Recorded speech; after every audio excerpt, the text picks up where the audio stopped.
Oh yeah, she can call in. And yes, you'll call in and you'll have the voice.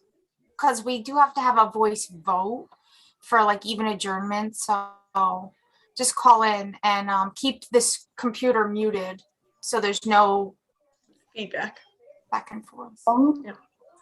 Oh yes, she can call in. All right, we're live. And yes, you'll call in and you'll have the voice. That was funny. It was the live thing. Yeah, I've done that before. So we're live. We are on YouTube right now. Okay, so let's see. Hold on, I'm looking it up for you. Go ahead and call to order if you'd like. 2630,000.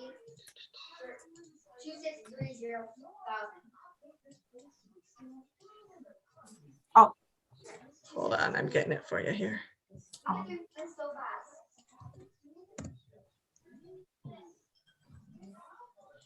I'm gonna make so much gingerbread. No, try standing on top of the test. You can see it. And then there's a separate meeting ID it will ask you for.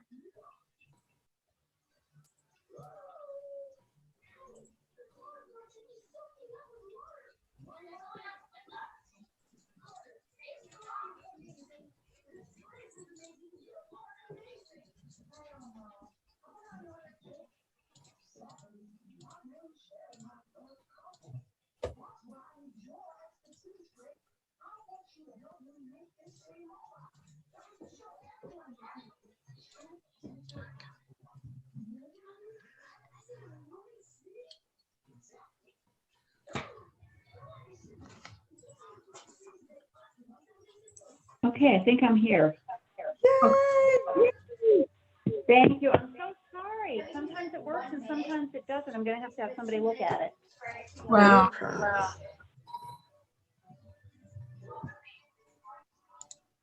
All right, you can call the meeting to order, Arlene.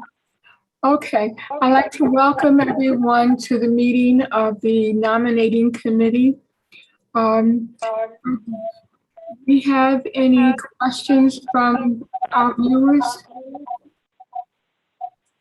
If at first we could just do a brief roll call. Okay. So I'm Arlene Way. I'm the chair of the nominating committee, and we are joined by Donna Dixon, who's a member of the nominating committee. We have with us Executive Director of APL, Melanie Metzger. I'm changing your name. And Administrative Assistant, Rebecca Delgazio. Did I say that right? Delgazio, you're very close. I'll do it.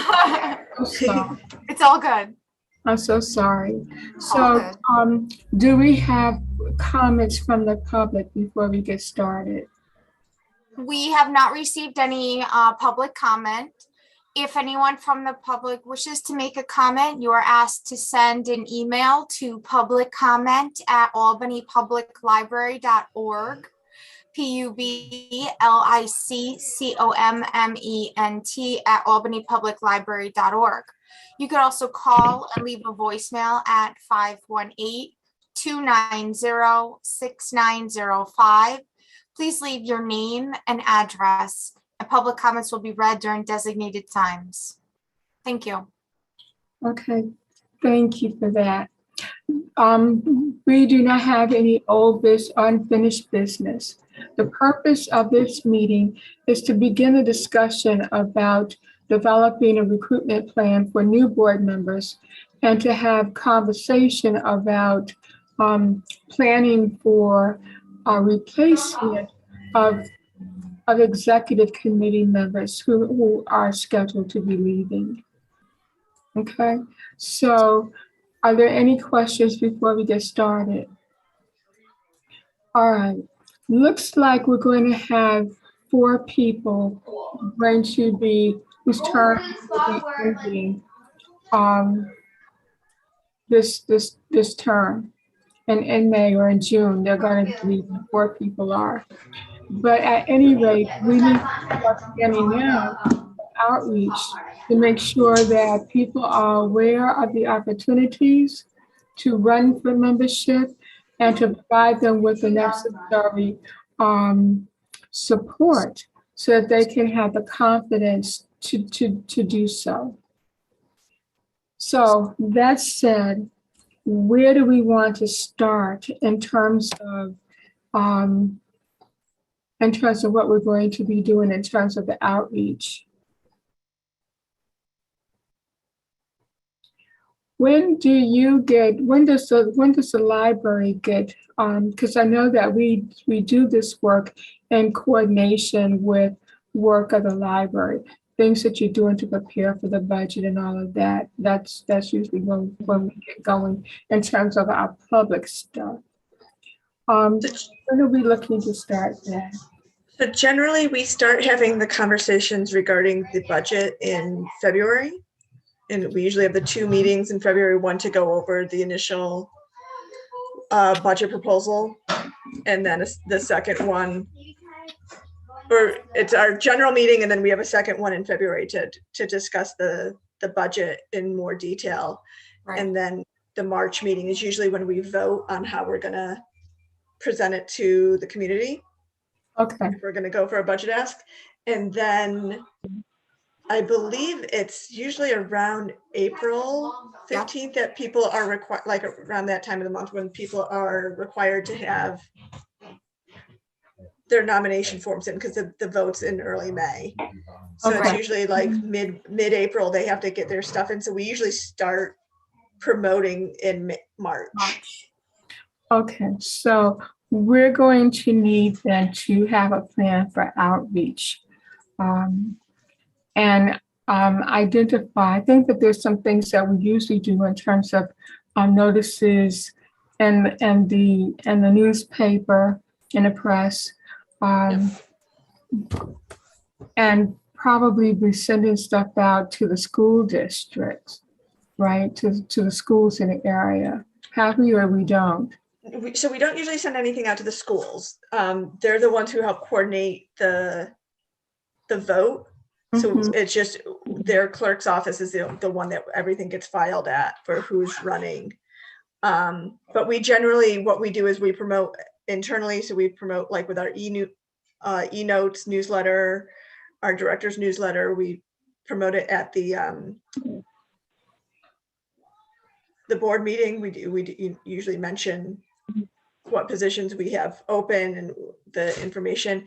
And then it's our programming. So it's usually put in the program guide and stuff like that. And then we generally send out just a notice to like Cana to then disperse to all the neighborhood associations. Okay, so I would also recommend, because we want to encourage diversity among our applicants, that we also begin to identify groups that we want to target. And maybe we want to talk about who's missing from the table, you know, to make sure that the missing people, we're doing a better job in terms of letting as wide a range of people know about the opportunity and encouraging them to run. You know, some people, you know, would like to do it, but they don't feel comfortable. They don't know if they would be successful.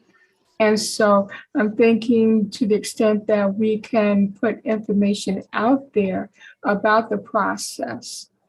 And then we also have orientation that we provide to prospective candidates.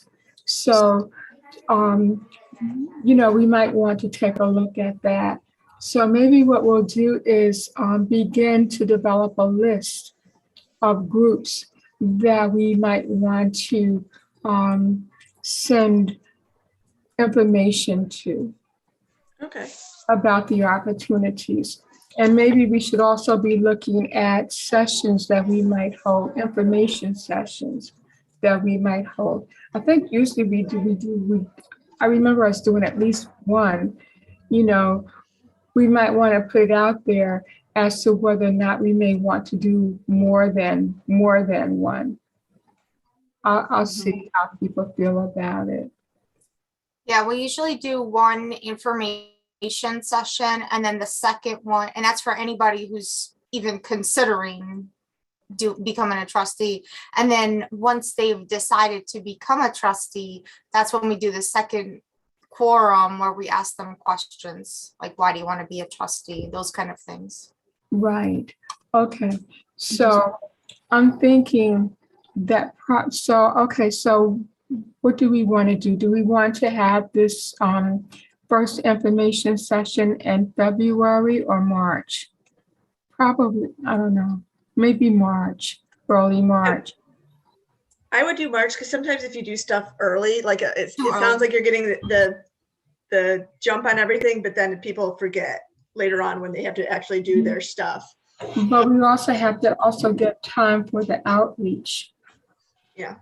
You know, make sure every people have the information. So what we'll, Donna,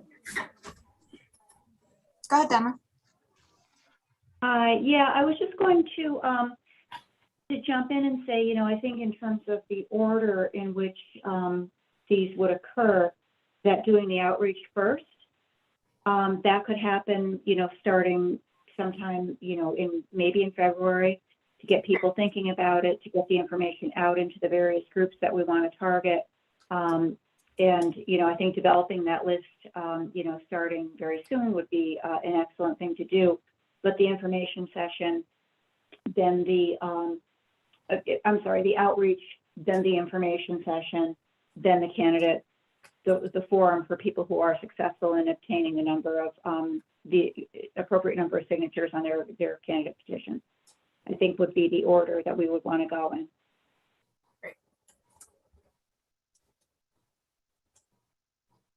And do we know yet from the school district what the petition requirements are going to be and the deadlines? When does that come out?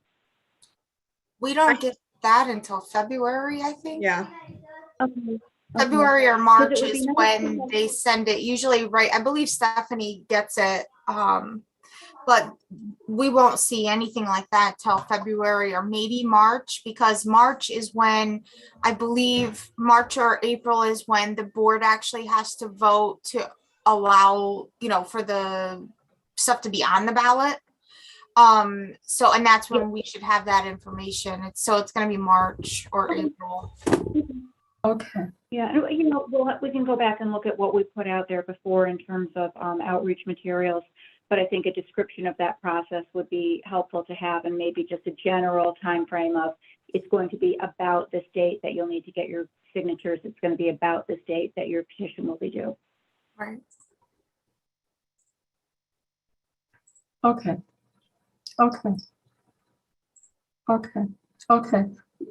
yeah, we'll get that information together. I think it will be very helpful to everybody.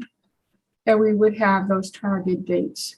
Okay, all right. And then, okay, is there anything else we need to be considering? We'll update the orientation, make sure we have all that together. And again, we'll be looking to do that, the information session in March. Right, by that time, we should have all the dates. Yeah, Donna? Yeah, could I have some clarity around terminology? The orientation, to me, that suggests someone has been elected and they are being oriented to be on the board. So No, the I'm information session is number one. that's a different session. So Right. we're really talking about the first thing is an information session. Right. We're learning about the process, the role of the process, all of that. That's information. Yep. Orientation we'll do later, after Right. people have been elected. Yeah. So it'd be information session first, then candidate forum for people who have decided to throw their hat in the ring. Right. Successfully gathered their signatures, et cetera. And then we'll have orientation for the electeds. Yes, I was just looking in the past what we did last year. We actually didn't do the information session until late April. So, but I believe that was running a little late last year, if I'm not mistaken. We kind of because we weren't sure if we were going to be open to the public or if we had to do it virtual. It was going back and forth, so we kind of held off. But generally, I think we do it late March, early April. And you know what, we're gonna have to plan for both, because we may have a hybrid situation Yeah. or virtual, I don't know. Rebecca, what are you thinking? So Melanie, you said the information session was late, or was that the questions? Because the questions we want closest to the ballot day, to the election day, so constituents know who to vote for, fresher in their mind. Nope. It was the information session Okay. was on the 22nd. Yeah, that needs to be earlier. April 22nd, and then it was the first week in May Right. that we did the meet the candidates. We did it on May 4th, and the vote was May 11th. Oh, wow, that was That's pretty tight. Oh, Yeah. wow. Yeah. So I'm looking at the thing about doing the information session in March is a good idea. Yeah. Yeah. Okay. I'm also just wanting to remind or put it out there is a backup plan, because we have 4 trustee positions, and 2 years ago we had like 9 people on the ballot with interest. Last year we had 1, and the person who won was a write-in. So like, also, not only are we looking for people on the ballot, but you might need to think about people being appointed. I think we'll get to that though when we'll cross that bridge when we come to it. Right. But I think Arlene's what she was speaking to about making sure we get the word out to, because like I said, normally we do it to Cana and the neighborhood associations in our own internal channels, but if we get it out there a little bit further. Right. So, what groups aren't we hitting? What constituencies aren't we reaching? Making sure those are identified. I know, gosh, it's either, let me see if I can bring my calendar up.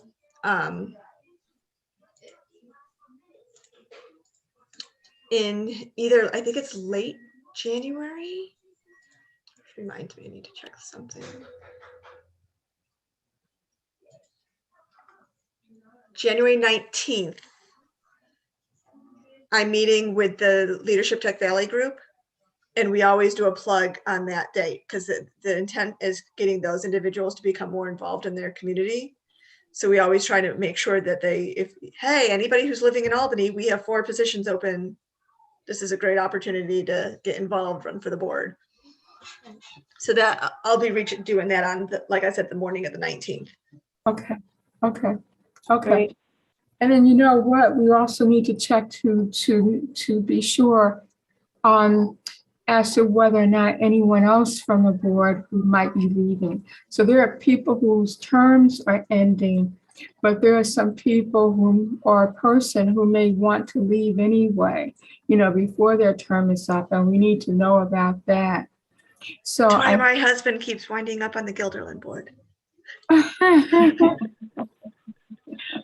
Oh my, well, I can see how that can happen. Yep. Oh my goodness. But we need to ask the question so that we can prepare, so we have some idea.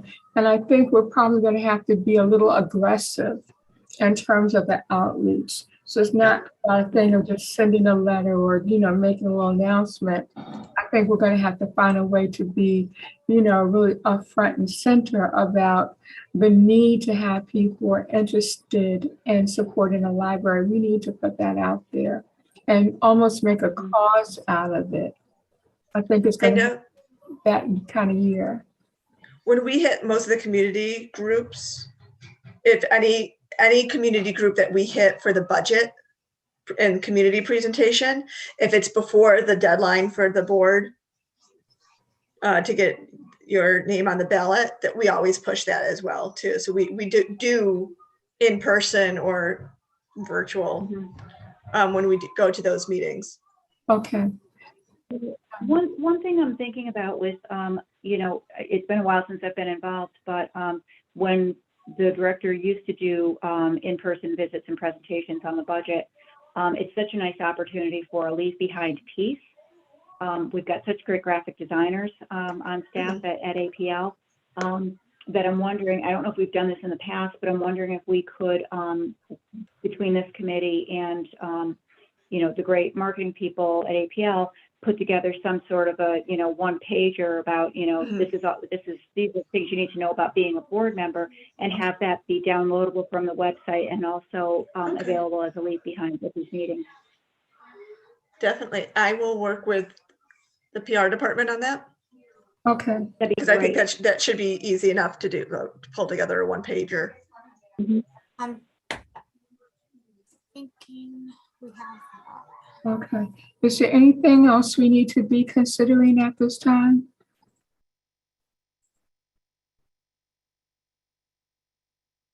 Yeah, I think that's a good start. I mean, and I think it's going to grow as we see, and I think this is reaching out to other board members to let them know, these are the community groups we have covered. What are we missing?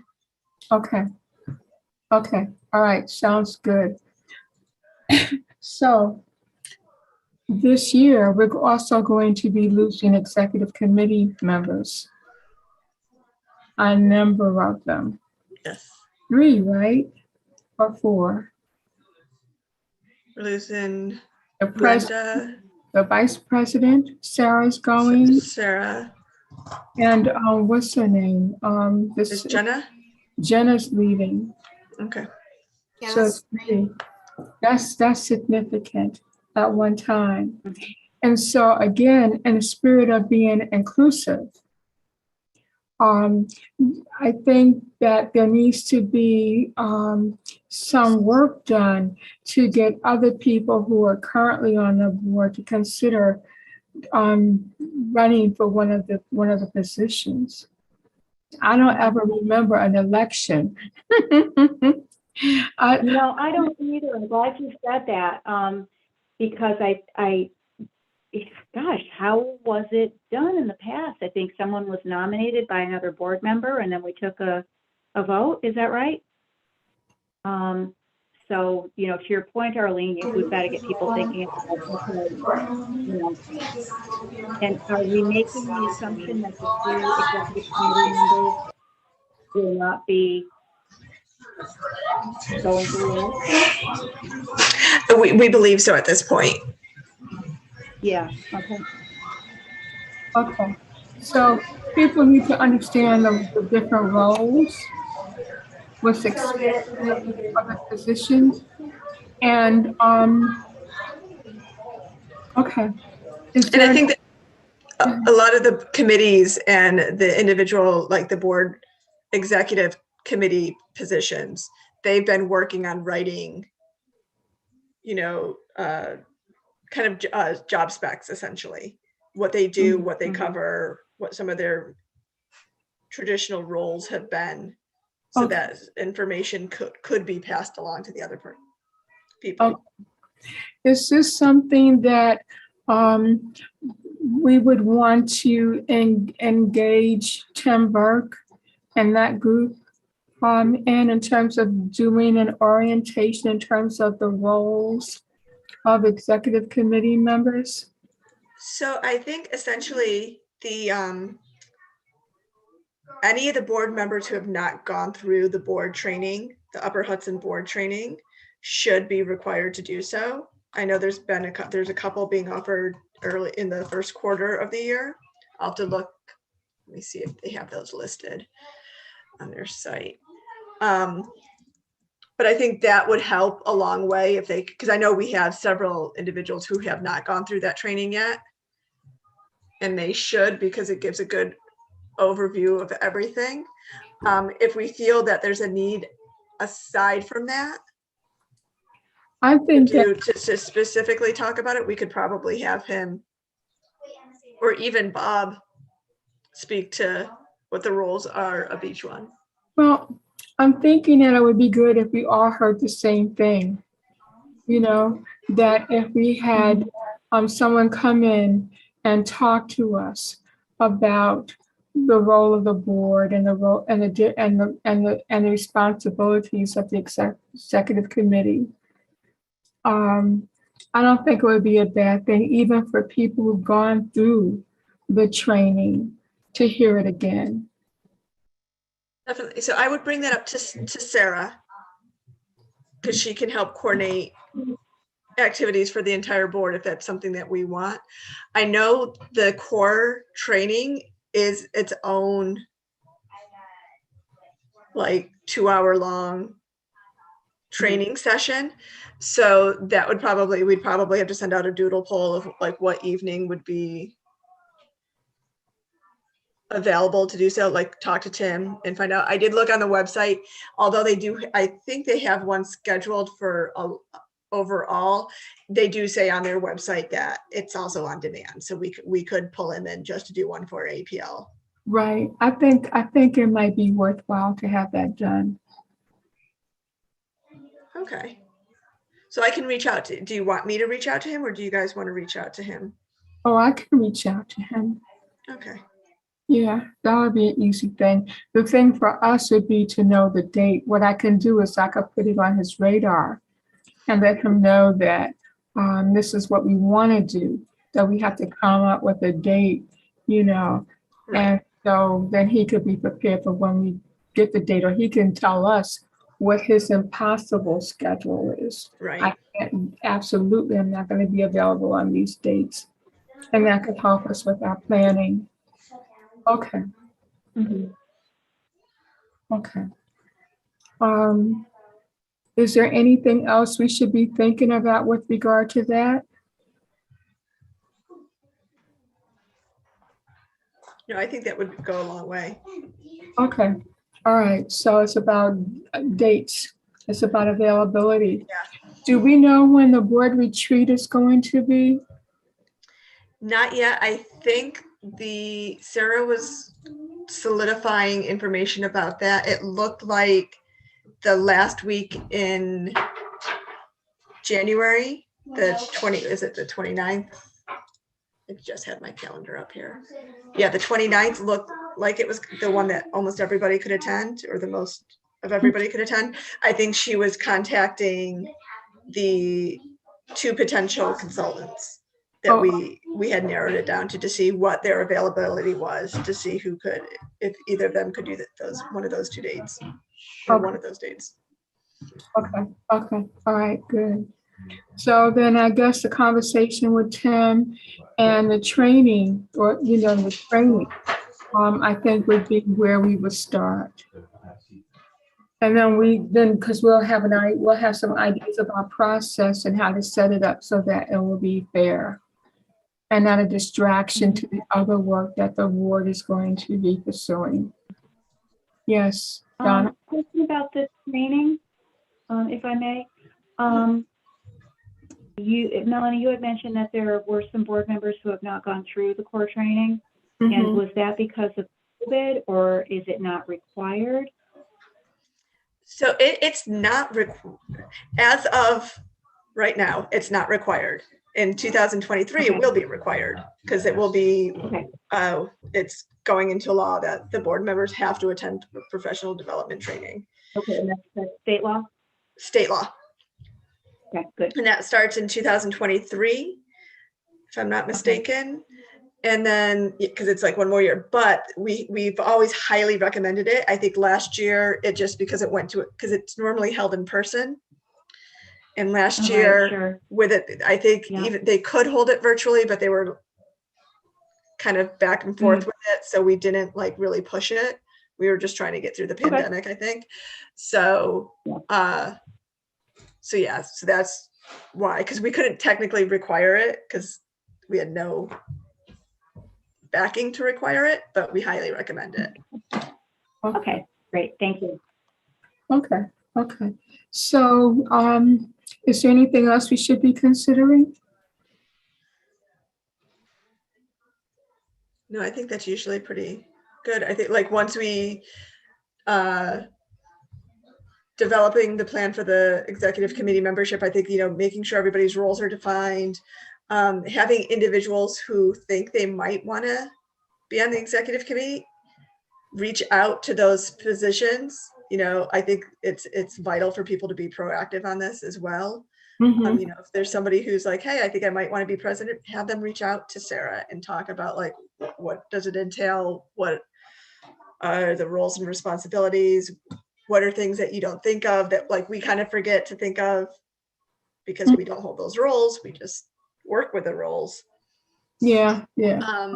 And stuff. So I think, you know, the one-on-one conversations, if you haven't kind of gathered, that's my big role change with everything is I'm big on one-on-one. You know, there shouldn't be an intermediary. You know, if you're interested, you should talk to the person that can best give you the information. I'm really big on that. So, and I don't think that happens as much as it should. Yeah, not a bad idea. That could be that's something that we could write into our process Yeah. and figure that out. And see if there's any other opportunity for mentoring. Yeah.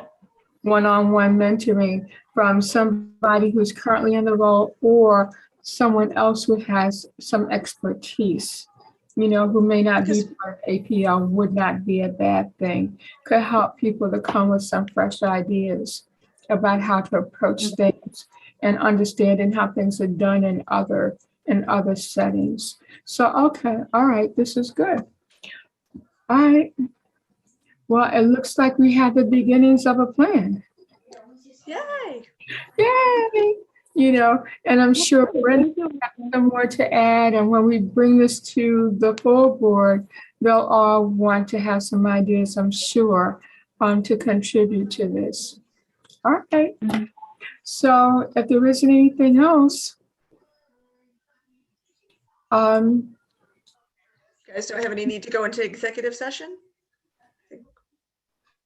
I'll I have don't a believe meeting. so. Yep. Then it looks like we've made our way through the agenda. Okay, so we want to take, do we have to vote on adjournment? You have to have a motion to adjourn. Okay, Do we need to check for public comment before we move to adjourn? Nope, there's Is there only any further public comment? one during committee meetings, there's the one public comment. Got it. Thank you so much. Then I move to adjourn. okay, second, it's been moved and properly second. Yeah. Have a good evening. Thank you. Thank you. Thank you, Rebecca and Melanie. I know you guys are you're all rolling with a lot, so much appreciate the time tonight. No problem. You guys, everybody have a good evening and a very happy new year. To you too. Thanks, you, Arlene. Yeah. Bye. Bye. Bye-bye. Bye.